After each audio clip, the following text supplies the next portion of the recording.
ദൈവനാമം മഹത്വപ്പെടുമാറാകട്ടെ.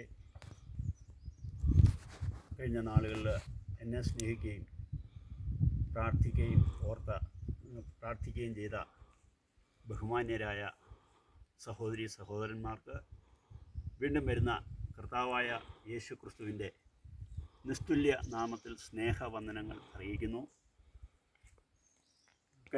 എൻ്റെ പേര് KS ഗോപാലകൃഷ്ണൻ എന്നാണ്. കഴിഞ്ഞ 30 വർഷത്തിലധികമായി സുവിശേഷത്തിൻ്റെ സാക്ഷ്യം വഹിച്ച് ജീവിക്കുവാനായിട്ട് കർത്താവ് എന്നെ സഹായിച്ചുകൊണ്ടിരിക്കുന്നു. എൻ്റെ പേര് KS ഗോപാലകൃഷ്ണൻ എന്നാണ്. എൻ്റെ സ്വദേശം ആലപ്പുഴ ജില്ലയിൽ കാരക്കാട് എന്ന് പറയുന്ന സ്ഥലത്താണ് എൻ്റെ സ്വദേശം.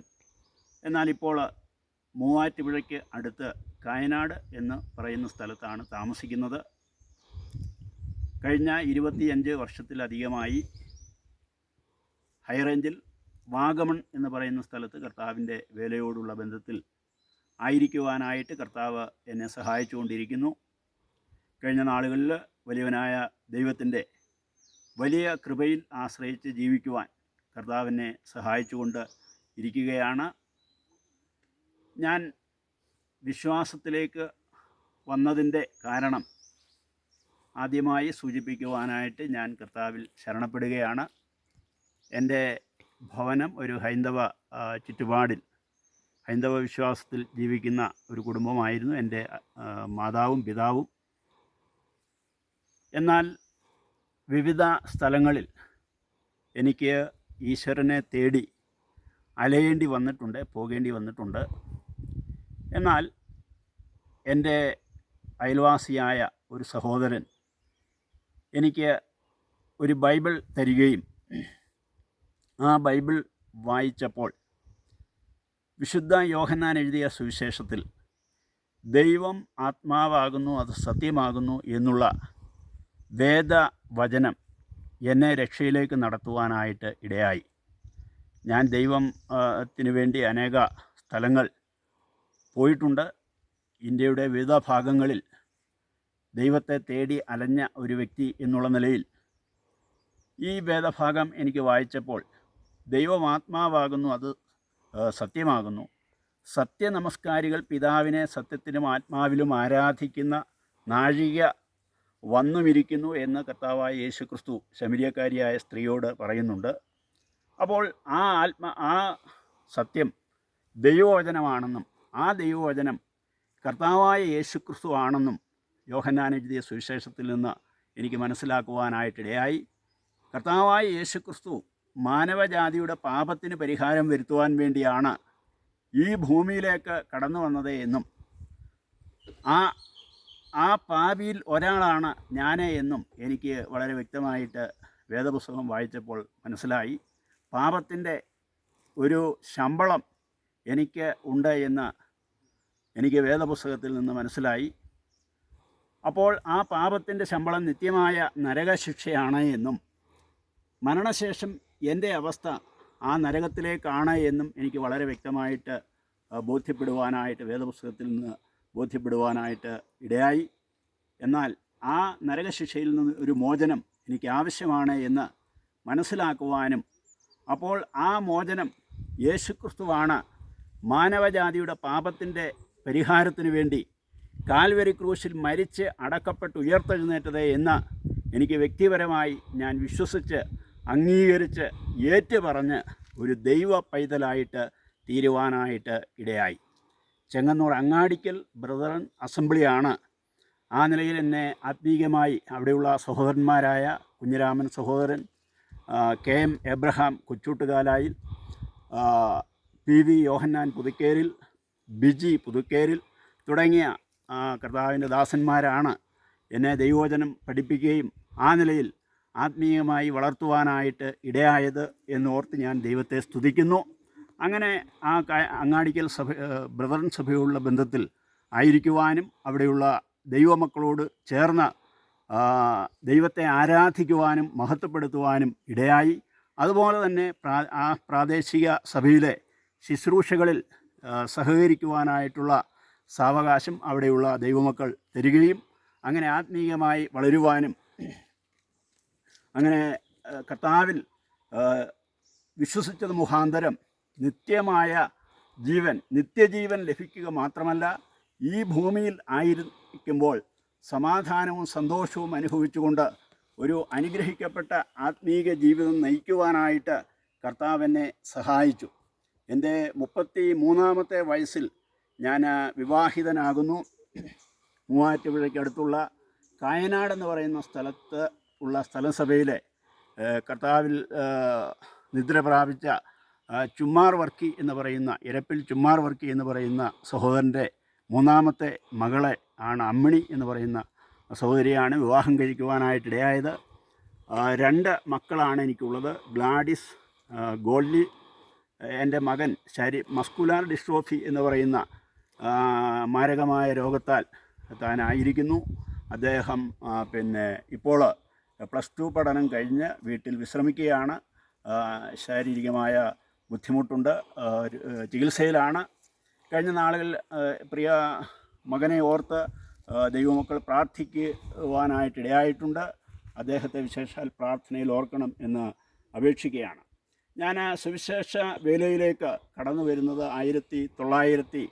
1998 കാലഘട്ടത്തിലാണ് സുവിശേഷ പ്രവർത്തനത്തിലേക്ക് കടന്നു വരുന്നത്. ആ സമയം ഞാൻ കായനാട് ബ്രദറൻ അസംബ്ലിയോടുള്ള ബന്ധത്തിൽ കർത്താവിനെ ആരാധിച്ച് വരികയായിരുന്നു. അതുപോലെ തന്നെ അവിടെ ഉള്ള സ്ഥലസഭയോടുള്ള ബന്ധത്തിൽ ശുശ്രൂഷകളിൽ സഹകരിച്ചു വന്നിരുന്നു. ആ സമയത്താണ് എനിക്ക് ദൈവ വിളിയോടുള്ള ബന്ധത്തിൽ സുവിശേഷ വേലയിലേക്ക് കടന്നു വരുവാനായിട്ടിടയായത്. അവിടെയുള്ള പ്രാദേശിക സ്ഥലസഭയുടെ പ്രാർത്ഥനയോടുകൂടെ ആ നിലയിൽ കർത്താവിൻ്റെ വേലയ്ക്ക് ഇറങ്ങുവാനായിട്ട് കർത്താവ് സഹായിച്ചു. അങ്ങനെ 2000 ആണ്ടോടുകൂടെയാണ് ഹൈറേഞ്ചിന് എനിക്ക് വരുവാനായിട്ടിടയായത്. ഹൈറേഞ്ചിൽ വരാനായിട്ടൊരു കാരണം, എൻ്റെ ഭാര്യയുടെ ജ്യേഷ്ഠത്തിയുടെ ഭവനം ഹൈറേഞ്ചിൽ ചപ്പാത്തിലാണ്. ചപ്പാത്തിൽ ആഞ്ഞിലിമൂട്ടിൽ ജോർജ് കുട്ടി എന്ന് പറയുന്ന സഹോദരൻ, കർത്താവിൽ നിദ്ര പ്രാപിച്ച ജോർജ് കുട്ടി എന്ന് പറയുന്ന വ്യക്തിയാണ് എൻ്റെ ഭാര്യയുടെ ജ്യേഷ്ഠത്തെ കല്യാണം കഴിച്ച്. അങ്ങനെ ആണ് ആ ഹൈറേഞ്ചിൽ എനിക്ക് ഒന്ന് വരുവാനായിട്ടിടയായത്. അങ്ങനെ ഹൈറേഞ്ചിൽ വരുന്ന സമയത്ത് ഒരിക്കൽ വാഗമണ്ണിൽ എനിക്ക് ഇറങ്ങി കുറച്ച് നേരം നിൽക്കുവാനായിട്ടിടയായി. ആ സമയത്ത് ആ ദേശത്തെക്കുറിച്ച് ഞാൻ സുവിശേഷ വേലയ്ക്കായിട്ട് വേർതിരിഞ്ഞ ഒരു കാലഘട്ടമാണ്. അപ്പോൾ അവിടെ ഉള്ള ഹൈറേഞ്ചിലുള്ള സഹോദരന്മാരോട് വാഗമണ്ണിൽ കർത്താവിൻ്റെ വേലക്കാരെങ്കിലും ഉണ്ടോ എന്ന് തിരക്കുവാനായിട്ടിടയായി. അപ്പോൾ അവിടെയുള്ള ഹൈറേഞ്ചിലുള്ള സഹോദരന്മാർ പറഞ്ഞത് ഇതുവരെയും അങ്ങനെ ഒരാൾ അവിടെ വന്നിട്ടില്ല എന്ന് പറയുവാനായിട്ടിടയായി. അങ്ങനെയാണ് ഞാൻ പ്രാർത്ഥിച്ച് ഏകദേശം 6 മാസത്തോളം ദൈവസന്നിധിയിലിരുന്ന് പ്രാർത്ഥിച്ച് ദൈവം കർത്താവ് എനിക്കൊരു ശരിയായിട്ടുള്ളൊരു വിഷൻ നൽകുകയും അങ്ങനെയാണ് എനിക്ക് കഴിഞ്ഞ 10-25 വർഷങ്ങൾക്ക് മുമ്പ് ഈ വാഗമണ്ണിലേക്ക് വരുവാനായിട്ടിടയായി.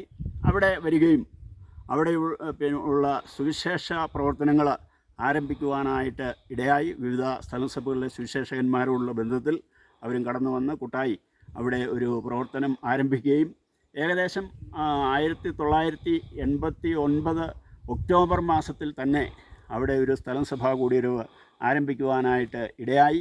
അങ്ങനെ ആ നിലയിൽ ആ കൂടിവരവ് ഇന്നും അവിടെ നിലനിൽക്കുന്നുണ്ട്. അതുപോലെ തന്നെ സമീപ പ്രദേശങ്ങളായ പുള്ളിക്കാനം, ബോണാമി, അങ്ങനെ പല സ്ഥലങ്ങളിലും കർത്താവിൻ്റെ വേലയോടുള്ള ബന്ധത്തിൽ കടന്നു പോകുവാനും പുള്ളിക്കാനത്തൊരു പ്രാദേശിക സ്ഥലസഭ ഉണ്ടാകുവാനും ഇടയായി. ആ സ്ഥലസഭയിൽ നിന്ന് ഒരു സുവിശേഷകൻ കർത്താവിൻ്റെ വേലയ്ക്കായിട്ട് വേർതിരിഞ്ഞിട്ടുണ്ട്, ബ്രദർ ജോസ് തോമസ്. അദ്ദേഹം ഉത്തമപാളയം എന്ന സ്ഥലത്ത് പോയി പ്രവർത്തിക്കുകയും അവിടെ ഒരു സ്ഥലസഭ ഉണ്ടാകുവാനായിട്ടിടയായി. ആ പ്രദേശങ്ങൾ തമിഴ്നാടിൻ്റെ വിവിധ പ്രദേശങ്ങളിൽ കടന്നു ചെന്ന് കർത്താവിൻ്റെ വേല ചെയ്യുവാനായിട്ട് എനിക്കിടയായിട്ടുണ്ട്. അതുപോലെ തന്നെ ഹൈറേഞ്ചിൽ, വാഗമണ്ണിൽ മാത്രമല്ല, ഹൈറേഞ്ചിൻ്റെ ഏകദേശം എല്ലാ പ്രദേശങ്ങളിലും കടന്നു ചെന്ന് വിവിധ നിലയിലുള്ള പരസ്യയോഗങ്ങൾ, ട്രാക്റ്റ് വിതരണം, അങ്ങനെ അനേക ശുശ്രൂഷകൾ ഇവിടെയുള്ള സഹോദരന്മാരുള്ള ബന്ധത്തിൽ ചെയ്യുവാനായിട്ട് കർത്താവ് സഹായിച്ചിട്ടുണ്ട്. കഴിഞ്ഞ നാളുകളിൽ ആ നിലയിൽ വളരെ സന്തോഷത്തോടുകൂടെ ഈ ദേശത്ത് ഹൈറേഞ്ചിൽ ആയിരുന്നു കൊണ്ട് അനേക ശുശ്രൂഷകൾ ദൈവനാമത്തിനായിട്ട് ചെയ്യുവാനായിട്ട് കർത്താവ് സഹായിച്ചുകൊണ്ടിരിക്കുന്നു. ഞങ്ങൾ കഴിഞ്ഞ നാളുകളിൽ ആ നിലയിൽ യേശു ക്രിസ്തുവിൽ വിശ്വസിച്ചത് മുഖാന്തരം സുവിശേഷത്തിൻ്റെ സാക്ഷ്യം വഹിപ്പാനും അതുതന്നെയല്ല ഈ ഭൂമിയിൽ നിന്ന് മാറ്റപ്പെട്ടാൽ നിത്യതയുടെ പങ്കാളിത്തം കർത്താവായ യേശുക്രിസ്തുവിൽ കൂടെ ലഭിക്കും എന്നുള്ള ആ ഉറപ്പോടുകൂടെ ജീവിക്കുവാനും, അതുതന്നെയല്ല പ്രത്യാശയും സന്തോഷവും സമാധാനവും അനുഭവിച്ചുകൊണ്ട് ഈ ഭൂമിയിൽ ജീവിക്കുവാനായിട്ടുള്ള ഉന്നതമായ ഒരു സന്തോഷം കർത്താവ് ഞങ്ങൾക്ക് കുടുംബമായി നൽകിയിട്ടുണ്ട്. അതോർത്ത് ഞാൻ ദൈവത്തെ സ്തുതിക്കുന്നു. കാരണം നമ്മുടെ മനുഷ്യജീവിതം വളരെ ക്ഷണികമാണ് എന്ന് നമുക്ക് മനസ്സിലാക്കുവാനായിട്ട് കഴിയും. എന്നാൽ ഈ ക്ഷണികമായ ജീവിതത്തിൽ കർത്താവിന് വേണ്ടി എന്തെങ്കിലും ചെയ്യുക എന്നുള്ളതാണ് എൻ്റെ വ്യക്തിപരമായ ജീവിതത്തിലെ ഏകലക്ഷ്യം. കഴിഞ്ഞ നാളുകളിൽ ഞാൻ ആവോളം ആ നിലയിൽ കർത്താവിന് വേണ്ടി ഈ ഹൈറേഞ്ചിൻ്റെയും ഈ ഇന്ത്യയുടെ വിവിധ സംസ്ഥാനങ്ങളിലും കടന്നു ചെന്ന സുവിശേഷത്തിൻ്റെ സാക്ഷ്യം വഹിപ്പാനായിട്ട് ഇടയായി. ഇന്ത്യയിൽ തന്നെയല്ല, വിദേശ രാജ്യങ്ങളിലും കർത്താവ് പോകുവാനായിട്ട് സാവകാശം നൽകിയിട്ടുണ്ട്. അവിടെയൊക്കെ ചെന്ന് ഈ സുവിശേഷത്തിൻ്റെ സാക്ഷ്യം വഹിപ്പാനായിട്ട് കർത്താവിനെ ഇടയാക്കി. ഈ തുടർന്നും എന്നെയും കുടുംബത്തെയും ദൈവമക്കൾ പ്രാർത്ഥനയിൽ ഓർക്കണം. ഇപ്പോൾ ഞാൻ വാഗമൺ ബ്രദറൻ സഭയോടുള്ള ബന്ധത്തിലാണ് കർത്താവിൻ്റെ വേലയിലായിരിക്കുന്നത്. അവിടെ ഇപ്പോൾ അനുഗ്രഹിക്കപ്പെട്ട നിലയിൽ ഒരു സ്ഥലം സഭ കൂടിവരവ് അവിടെയുണ്ട്. ബൈബിൾ ക്ലാസ്, ചിൽഡ്രൻസ് ക്ലബ്ബ്, പ്രാർത്ഥനായോഗം, ഭവന സന്ദർശനം, എല്ലാ കാര്യങ്ങളും, ആരാധനായോഗം ഒക്കെ തന്നെ വളരെ ക്രമമായും അവിടെ നടക്കുവാനായിട്ട് കർത്താവ് സഹായിച്ചുകൊണ്ടിരിക്കുന്നു. ദൈവമക്കളുടെ വിലയേറിയ പ്രാർത്ഥന വരും ദിവസങ്ങളിൽ ഉണ്ടാകണമെന്ന് താഴ്മയായി അപേക്ഷിച്ചുകൊണ്ട് നിർത്തുന്നു. ദൈവനാമം എന്നേക്കും വാഴ്ത്തപ്പെടുമാറാകട്ടെ.